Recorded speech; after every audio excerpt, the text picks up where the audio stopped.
შემეცნებით საგანმანათლებლო პროექტი რადიო კინო მზადდება სტუდია კოცის ბაზაზე. პროექტის ხელმძღვანელი კობა ცხაკაია. როსტომ ჩხეიძე, შავი ჩოხა. ქაქუცა ჩოლოყაშვილის ცხოვრების ქრონიკა.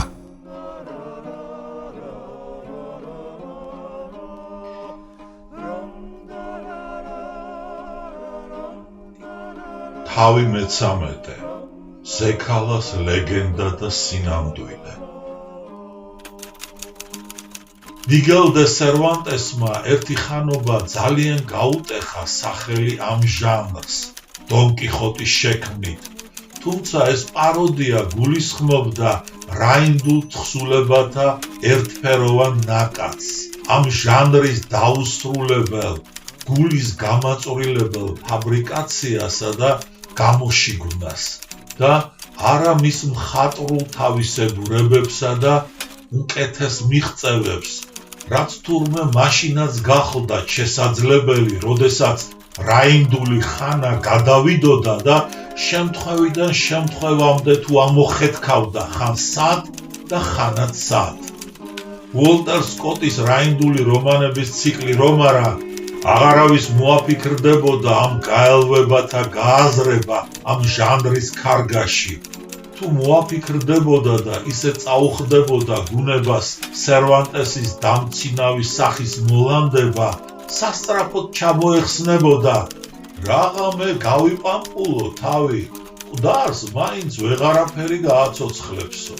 თურმე არ მომკვდარიყო რაინდული რომანი, მხოლოდ ეძინა, თუნდაც ღრმაძილით და ამიტომაც ვერ გაემეტებინა გასაქრობად ისტორიული რომანის მამას, ვის მხატვრულ ქმნილებებშიც პატრიოტები ხშირად ცხადდებოდნენ კანონგარეშეთ და არც ყაჩაღის სახელი მოკლებიათ შოტლანდიის გამოსახსნელად თავგანწირულთ.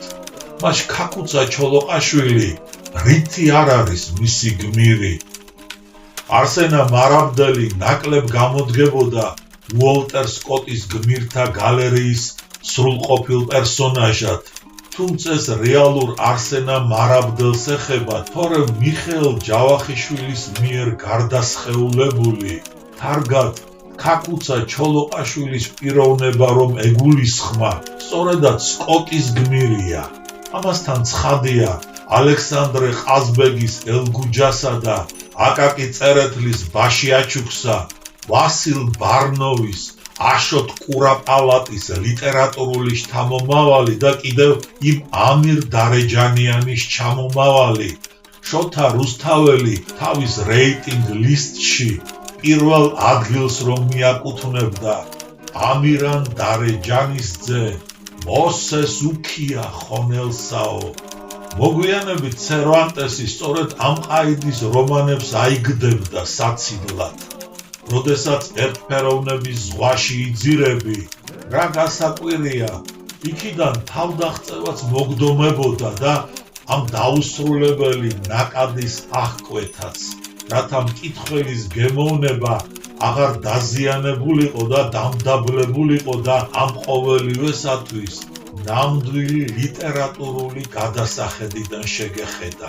მაგრამ როდესაც ამ ჟანრისა ერთადერთი ქმნილება მოგეპოვება, თანაც მისი მთავარი პერსონაჟის სახება შთაგონებულია ძველთაძველი მითოსური თუ ეპიკური გმირის ხსოვნით, მაშინ უკვე მოსალოდნელია ამ თხზულებისა და მისი ავტორის ასე რიგი ამაღლება, ვეფხისტყაოსნის ეპილოგში როგორც გასხივოსნდებოდა. ამიტომაც არ იწვევს რუსთაველის რეიტინგ ლისტი ჩვენგან გადასინჯვის სურვილს. უნებურად ამირ დარეჯანიანიც იგულისხმება დონ კიხოტის მძაფრ პაროდიულ გამოკამათებაში რაინდული რომანის ჟანრთან. ჩვენთვის მაინც არ არის ადვილად გასამეტებელი, ჯერ მარტო ამირანის ეპიკურ სიმღერებს ხელახალი სიცოცხლე რომ შთაბერა და ფოლკლორს დაუბრუნა ზღაპრის ეპოსში დასაბინავებლად და ამიტომაც ყოველთვის მოვებღაუჭებით რუსთაველურ დითირამს, იმის სულში რა გამოძახილიც ეპოვნა ფათერაკიან გზაზე დამდგარი რაინდის ჰეროიკულ თავგადასავალს აბდულ მესიასთან დილარგეთთან და თავის ტარიელთან რომ ათანაბრებდა საუკუნეთა შემდგომ კი მიხეილ ჯავახიშვილს გაედო ხიდი მოსეხონელთან ოღონდ ამ ხიდს უოლტერ სკოტის მხრებით შებჯენოდა თუმცა ვერც ის უშველი და ვერც არსენას ლექსის შთაგონება და ვერც ალექსანდრე ყაზბეგის, აკაკი წერეთლისა თუ ვასილ ბარნოვის სულიერი თანადგომა ქაკუცა ჩოლოყაშვილის მონუმენტური სახება თვითონვე რომ არ განსაზღვრავდეს არსენა მარაბდელის სულისკვეთებას სახე რომელიც შალვა ამირეჯიბის რწმენით თანამედროვედ ერთხმად უნდა ეღიარებინათ იმ შარავანდმოსილ ქართველად ვისაც თავისი დროის საქართველო ყველაზე მეტად ესახელებინა არც ამ და არც სხვა ფრაზათა პათეტიკურობა არ არის გამოწვეული იმით რომ სამგლოვიარო სიტყვიდანაა ამოღებული ამ სტილისტიკითაა გამსჭვალული ყველა ის მემუარულ პოლიტიკური თხზულება რომლითაც მინანქრების შემოქმედი აგვისტოს აჯანყებასა და მის გმირს წარმოსახავს ქაკუცა ჩოლოყაშვილის სილუეტიც ავტორის მიერ მოკლე ბიოგრაფიად სახელდებული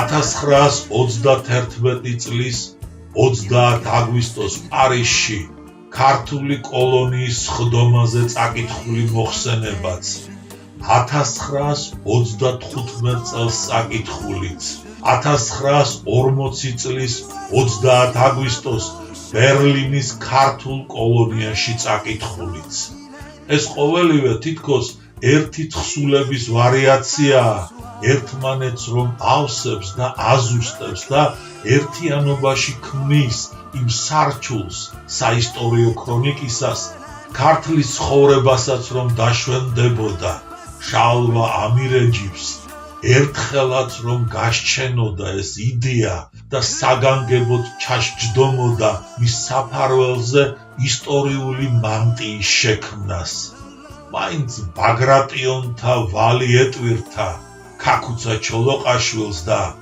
რა გასაკვირი იქნებოდა ეს ისტორიული მატიანე ქართლის ცხოვრების ქრონიკების ციკლს რომ შემატებოდა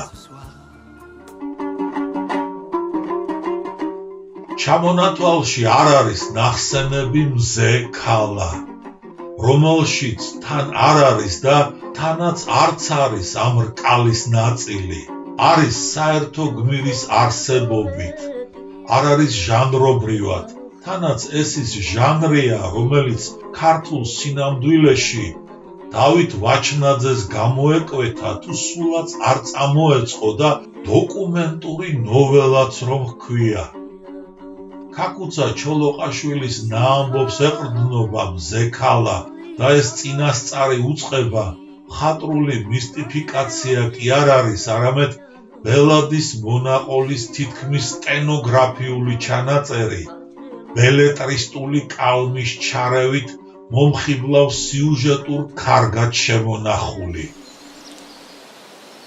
ციებისაგან თვით ქაკუცას დაჯაბნვას აკი ალექსანდრე სულხანიშვილიც იხსენიებს ამ ნოველაში კი თვითონ ბელადი უნდა გამოწყდეს ციება ასე ხშირი ჩვენს პარტიზანულ ყოფაში შედეგი მიწაზეთ ჩვენი გამუდმებული წოლისა სულ სამღაფავდაო მანამდე ის საუცხოო სურათი უნდა გადაშლოდა თვალწინ თუ როგორ დაინთებოდა სოფლის ერთ-ერთ კოშკზე ცეცხლი და ძახილიც გაისმოდა განგაშის მაუწყებლად ხევსურეთი ომს იწყებსო და მახლობელი სოფლებიც განგაშითვე გამოეპასუხებოდნენ და იმ ღამით მთელი მხარეს მოეფინებოდა დილით ყველა იარაღით უნდა გამოვიდეთო. მერე გუდამაყრის მხრიდან უნდა გავარდნილიყო თოფი ტრის მოახლოების მომასწავლებლად. ქაკუცა მახლობელ მწვერვალზე უნდა დარჩენილიყო სამკაციანი შტაბით. 20 კაცი ორ წყალზე გაეგზავნა, სადაც იმათ 300 ხევსური დახვდებოდა რუსის ჯარის წუთი წუთზე შემოსვლის მოლოდინში. ამ ადგილის მნიშვნელობა ხევსურებმაც კარგად იცოდნენ. მალე ხევსურებმა სხვა შემოსავლელი გზებიც ასე გაამაგრეს და ჩემი მხრივ საერთო ხელმძღვანელობაღა იყო საჭირო, მაგრამ ციებას ნაბაჯში გახვეული მიწაზე რომ დაუგდია, ამბები ამოაქვთ და მისი ბრძანებანი მიაქვთ. თუმცა რომ გეკითხათ, ვერ გეტყოდით, რა ბრძანებები იყვნენ ისინიო. ნოველას თუნდ დოკუმენტური იყოს და არა მხატვრული, თავისი კანონები აქვს და ეს კანონები უბიძგებს მთხრობელსაც და ჩამწერსაც სწორედ ამგვარი ფრაზებისაკენ. დრამატიზმში ღიმილით რომ გამოკრთის და სიუჟეტს იმ მოლოდინით ავსებს, რაც სიმძაფრის გაუნელებლობისათვის, მხოლოდ ისე თუ გაგრძელდებოდა, როგორც კიდეც მივადევნებთ თვალს. უეცრად ერთმა ხევსურმა უბელი ცხენი ზედ მის ნაბადზე რომ მიაგდოს ძახილით. აქა მშვიდობა, რომელია ჩოლოყაშვილი? და მერე ისე შეუწყრეს. დადროსწოლა, არ გიგია ხევსურეთს მტერი მოადგაო.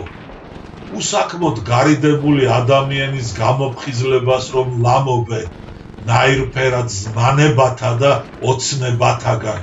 ბელაც თვალის დახუჭვა უნდა იმ იმედით, ამ ყმაწვილ კაცს. პასუხს ჩემი ბიჭები გასცემენო, მაგრამ ფარაჯისა და პატრონტაშის ქვეშ ქალის მკერდს მოჰკრავს თუ არა თვალს სიცხისაგან გარინდული, თავს მაღლა ასწევს და თვითონაც წამოიწევს. როგორც ავადმყოფს, მე შემეძლო ყველა მათი დეკანოზები და გვარის უმფროსები წოლარეს მიმეღო, მაგრამ ჩემს წინაშე ქალი იყო და წამოვდექი. ფეხები უღალატებდა და კინაღამ ჩაიკეცებოდა. აუ, ბარბაცო, ბო, იმან უნდა შემოუძახოს. განა სიკვდილი ავადმყოფს კი არ შეუძლია, ორ წყალზე ომიაო. მერე თავისი ვინაობაც გაუმხილოს, ზექალა არაბული და ორ წყალზეც მიცილება შესთავაზოს. თან თვალებში ისე მიაჩერდეს, ამან ვეღარაფერი აწამოს და ცხენის მოყვანა ითხოვოს. შეფიცულნიც იმავე აზრზე უნდა დადგნენ და ცხენიც დაუყოვნებლივ მოჰგვარონ. შევსხედით და წავედით. წინ ზექალა მიგვიძღოდა, მე თავბრუ მესხმოდა და უნაგირზე ძლივს ვიჯექი. მით უფრო რომ ზექალას უბილიკო დაღმართებით მივყავდით დაბლა. ტყვია ზუზუნებდა, მაგრამ ამას ყურადღებას არ აქცევდა. ფარდი ფარდ შეხვედრია და ეგაა. აქამდე ქაკუცა ჩოლოყაშვილი არაგდებდა აინუმში თავის გადავლილ ტყვიებს. ახლა მზექალაც იმ გულგრილობით ეკიდებოდა მათ ზუზუნს. თითქოს ყვავილებით მოჩითულ მდელოზე ფუტკრები ეძიებდნენ სარჩოს ყველაზე ტკბილი გოლეულისათვის. ერთ სოფელს რომ გაუსწორდებიან, ის ბექობზე უნდა გადადგეს და მაგრად დასჭყივლოს, ხოლო მოცარიელებული სოფლიდან მხოლოდ ძაღლი რომ გამოსცემს ხმას, წუხარეთ ჩაელაპარაკოს, უკაცოდ ძაღლით ცოდვაო.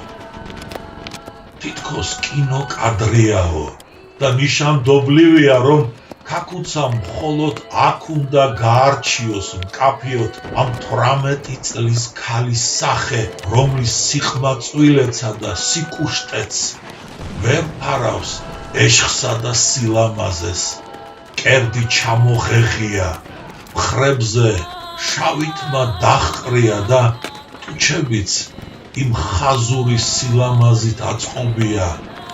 მთელს მის არსებას შველს რომ მიამსგავსებდა. ყოველ შემთხვევაში ქაკუცას მზერა აღიქვამდა შვლად. აღუწერდა და ვერ აღუწერდა შალვას ყმაწვილ ქალის მშვენიერებას. ზუსტად და მარჯვე სიტყვებს ვერ შეარჩევდა განცდილის გადმოსაცემად. აბორგდებოდა, მიმოაწყდებოდა და მეტად ალექსანდრე ყაზბეგისა და ვაჟა-ფშაველას სახელები წამოეშველებოდა და კიდევ ამოისუნთქებდა. აი ისინი რომ ხატავენ, სწორედ ისეთი გახლდაო. და არც დოკუმენტური ნოველის ავტორი დაიხარჯებოდა ამაოდ შედარება მეტაფორების შერჩევაში. რაკიღა ორიენტირი უკვე ხელთ ეპყრო და მკითხველს თვითონაც იმ სახელებისაკენ მიახედებდა. იმ შთაბეჭდილებებით გამოძერწეთ თქვენს გონებაში მზე ქალას სახებაო. მერე ქაკუცამ ქალი წინ აღარ გაუშვას, უბრძანოს, უკან გამომყევიო და რაკი აღარ იცის, საიდან დაიწყოს ლაპარაკი, საბაბად კითხოს. მეტად თუ ბევრი რუსი მოგდგომიაო, პასუხად კი შეგონებასავით ფრაზა. ბევრი თუ ცოტა რას აქვიან, ჯობნა ბევრსაც ასე უნდა, როგორც ცოტას. ქაკუცასაც უნდა მოეწონოს ეს ფრაზა, ფრთიან სიტყვად ჩამოართვას და ღელვარების მიზეზსაც მიუხვდეს. მაშტოფიც ამიტომ ამოგიღია, იმან კი სხვანაირ არეგების ირაკლის ნათლული ვარ და ბელაც უნდა მოაგონდეს ძველი ნათქვამი, თუ როგორ ამოსულიყო ხევსურეთში სახელოვანი მეფე ერეკლე და 60 ბავშვი მოენათლა და მათ შთამომავლებს დღემდე ირაკლის ნათლულებს ეძახდნენ. აგერ ზექალაც თურმე ერთი იმადგანი ყოფილა. მიამბოხეთა საფარს რომ მიუახლოვდნენ, ზექალა უეცრად უნდა ჩამოსცილდეს თანამგზავრთ. მთელი ხეობის გასაგონად ქაკუცა ჩოლოყაშვილის სახელი დაიძახოს და მტრისაკენ თოფიც დაცალოს. მერე რუსებმა რამდენჯერაც უნდა შემოუტიონ, მიამბოხეებმა იმდენჯერვე დაახევინონ უკან და თითქოს აჯობონ კიდეც, მაგრამ იმათ არტილერიას კი ვეღარ უძლებენ. სოფლებს ზურგზე ბოლს რომ აადენს. ამასობაში კი ზექალამ რამდენჯერმე უნდა ჩაუქროლოს წინ ბელაც, მაგრამ მასთან ერთხელაც აღარ შეჩერდეს. არ ვიცი რატომო ვერ აეხსნა ქაკუცას. თითქოს მისთვის ბელადი აღარც არსებობდეს, მაგრამ უსაქმოდ ერთხელაც ვერავინ შენიშნოს. ან სანგარში იჯდეს და სხვებივით ესროდეს ტყვიაზე, ან და სადღაც ხრებოდეს და ახალი მებრძოლები მოჰყავდეს, რომელნიც აქამდე რაღაც მიზეზებით მიამბოხეებთან ვერ მისულიყვნენ.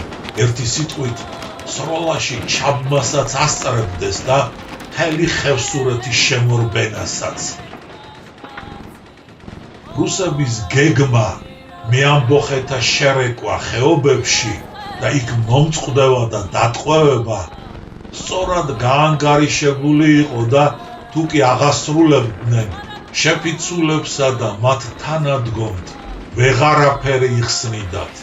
ამიტომაც პარტიზანთა წინამძღოლმა ამ გეგმას თავისი უნდა დაუპირისპიროს და დროულად და მარჯვეთ, ვიდრე ხევსურები აქ ჯერაც მტკიცედ დგანან. რუსებს ზურგიდან შემოუაროს და იმ დღეში ჩააგდოს, რაც ერთხელ უკვე დამართა დუშეთთან. მე ეს მოვახერხე, მაგრამ ხევსურებმა მათ არტილერიას ვერ გაუძლეს და დაიხიეს. ჩემსა და ხევსურებს შორის რუსები იყვნენ და ამგვარად თვითონ ისინი მიშლიდნენ ხელს, რომ ხევსურებთან ერთად მეც დამეხია.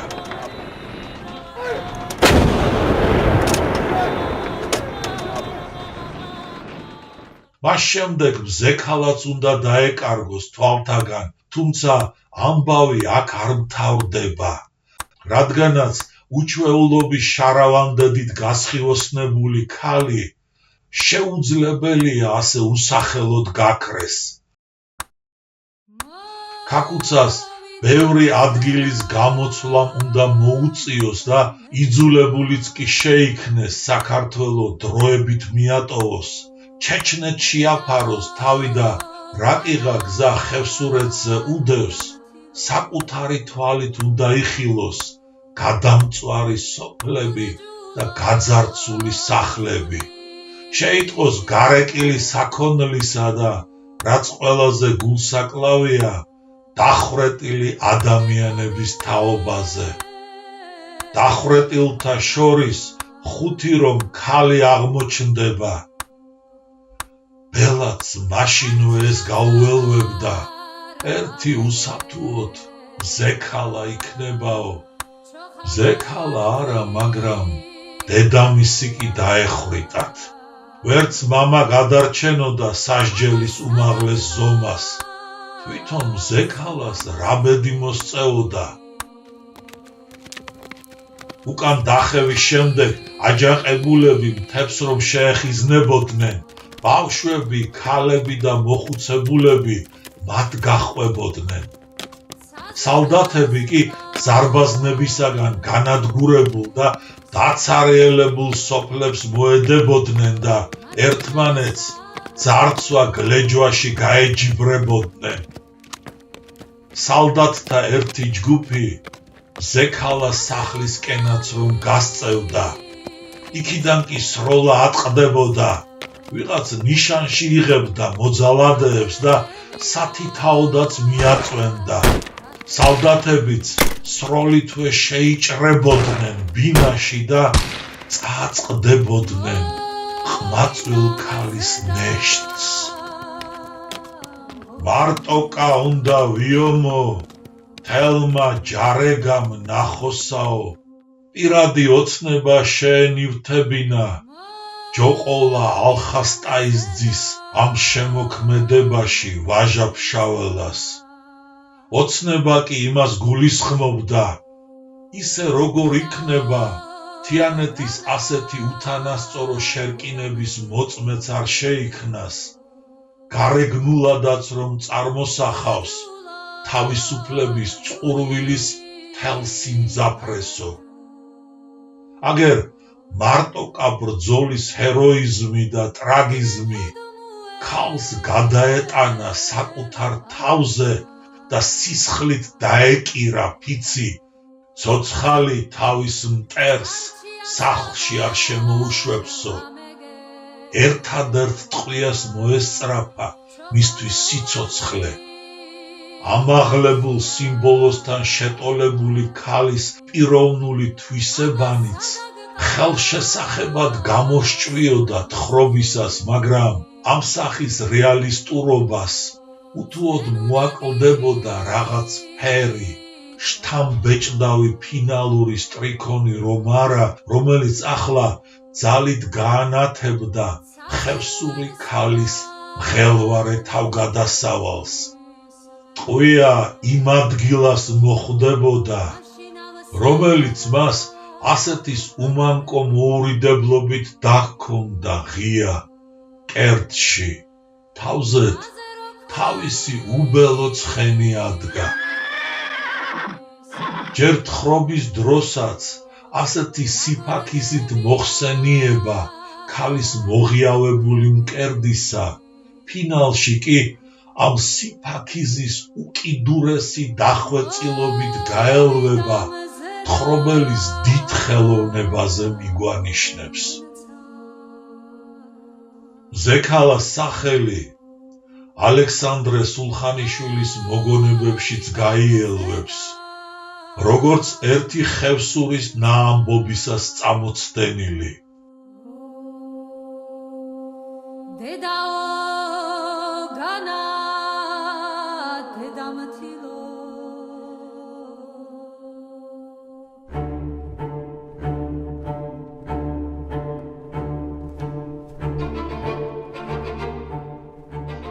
ოცდაათ კაციანი ჯგუფები, რომლებიც რუს და ქართველ პარტიულთა ნარევებისგან შესდგებოდა, შემოდიოდნენ სოფლებში და ხალხს აწიოკებდნენ.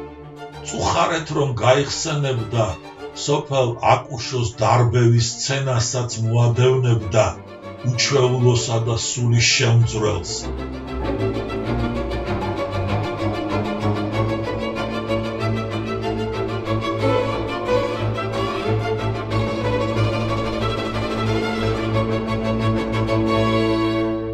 შემეცნებით საგანმანათლებლო პროექტი რადიო კინო მზადდება სტუდია კოცის ბაზაზე.